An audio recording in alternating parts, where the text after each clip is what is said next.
Class 11-এর Bangla বইয়ের একটি উল্লেখযোগ্য গল্প পুঁই মাছা।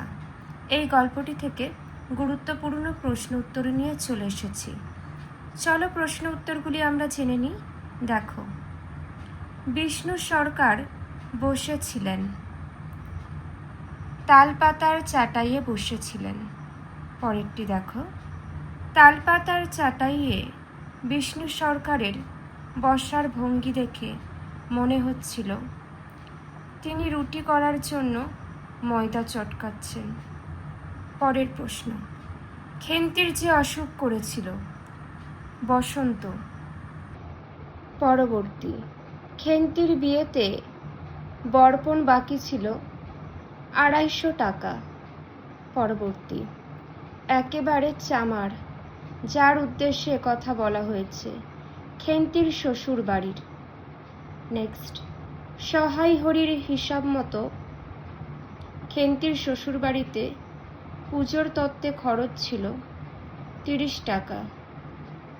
নেক্সট, খেন্তির সম্পর্কে নিচের কোনটি শ্বশুর বাড়িতে বলা হতো? ছোট লোকের মেয়ের মতন চলে। পরেরটা দেখো, সহায় হরি খেন্তিকে শ্বশুর বাড়িতে দেখতে গিয়েছিল পৌষ মাসে। নেক্সট, কিছুক্ষণ দুজনের কোনো কথা শোনা গেল না। এই দুজন হলো সহায় হরি আর বিষ্ণু সরকার। পরবর্তী, যেমনই মেয়ে ঠিক তেমনই বাপ বলেছিল খেন্তির শাশুড়ি। পরের প্রশ্নটি দেখো, সহায় হরির প্রতি খেন্তির শাশুড়ির অভিযোগ ছিল পৌষ মাসের সময় খালি হাতে মেয়ে দেখতে এসেছে।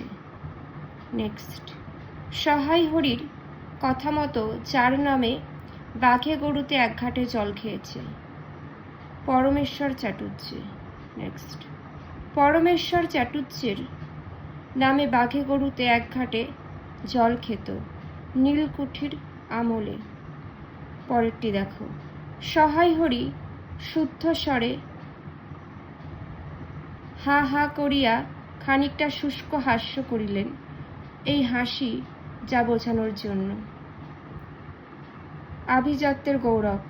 নেক্সট, বসন্ত হওয়ার পর খেন্তিকে রেখে আসা হয়েছিল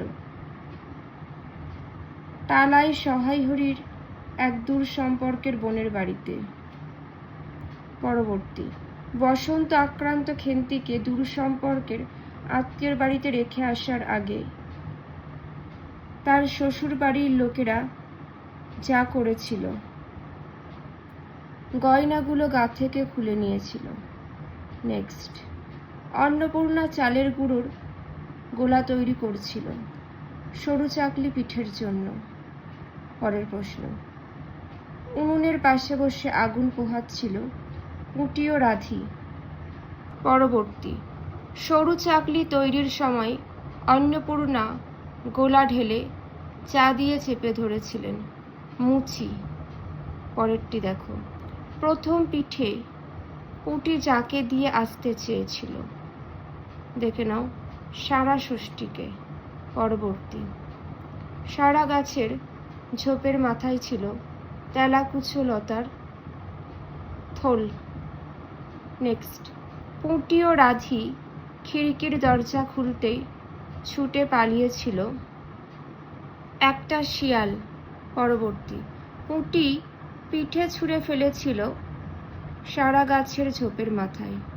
পরেরটি দেখো, পুঁটি ভয় পেয়েছিল বাঁশবনের নিস্তব্ধতায়।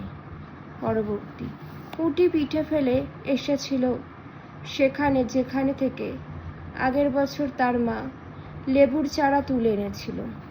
পরবর্তী, জ্যোৎস্নার আলোয় বাড়ির পিছনের বনে আওয়াজ করছিল একটি কাঠঠোকরা পাখি।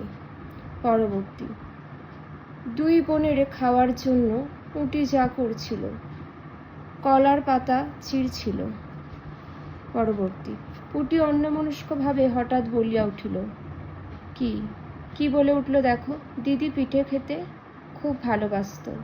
পরবর্তী, খানিকক্ষণ নির্বাক হইয়া বসিয়া রহিল অন্নপূর্ণা, পুঁটি আর রাধি।